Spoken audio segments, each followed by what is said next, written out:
भाजपा के रणनीतिकार अमित शाह ने नवादा से कमल खिलाने की बात तो कह दी, पर यहां तो एक अनार 100 बीमार वाला हाल है।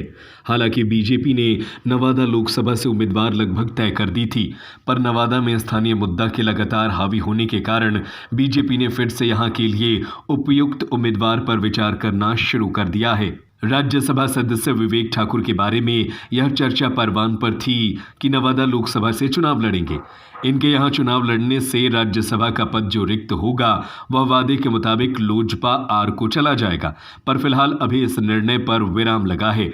कहा जा रहा है कि नवादा में स्थानीय उम्मीदवार की मांग आंदोलन की शक्ल लेते जा रहा है। ऐसे में बीजेपी वेट एंड वॉच की स्थिति में है। बाहुबली अखिलेश सिंह की पत्नी और वारसलीगंज की विधायक अरुणा देवी के बारे में कहा जा रहा है कि नवादा लोकसभा से चुनाव लड़ना चाहती हैं।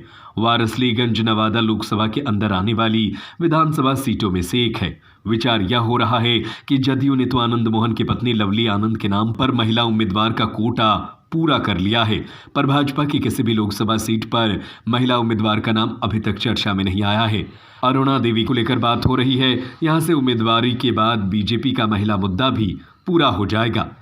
कांग्रेस की हिसुआ से विधायक नीतू सिंह भी चुनाव लड़ना चाहती हैं। कुछ माह पहले नीतीश कुमार का गुणगान करते हुए नीतू सिंह ने कहा था कि नवादा लोकसभा से टिकट मिलेगा तो चुनाव लड़ेंगे।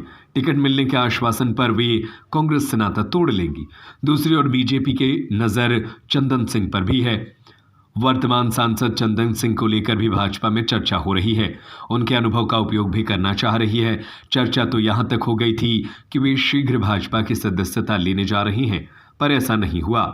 नवादा लोकसभा से भाजपा की चुनावी जीत का इतिहास भी रोचक रहा है। भाजपा ने 2009 में बाहरी उम्मीदवार भोला सिंह को उतारा और सफलता मिली। 2014 के लोकसभा चुनाव में भाजपा ने उम्मीदवार बदल दिए। नवादा लोकसभा से भाजपा के फायर ब्रांड नेता गिरिराज सिंह को चुनावी मैदान में उतारा। गिरिराज सिंह यहां से भारी मतों के अंतर से जीते। वर्ष 2019 के लोकसभा चुनाव में भाजपा ने नवादा लोकसभा सीट लोजपा को दे दी। तब लोजपा के उम्मीदवार चंदन सिंह ने जीत का परचम लहराया। अब जब लोकसभा चुनाव 2024 का समय आया तो एक बार फिर नवादा सीट एडजस्टमेंट में भाजपा ने ले ली। अब यहां से एक बार फिर बीजेपी नया उम्मीदवार उतारने जा रही है।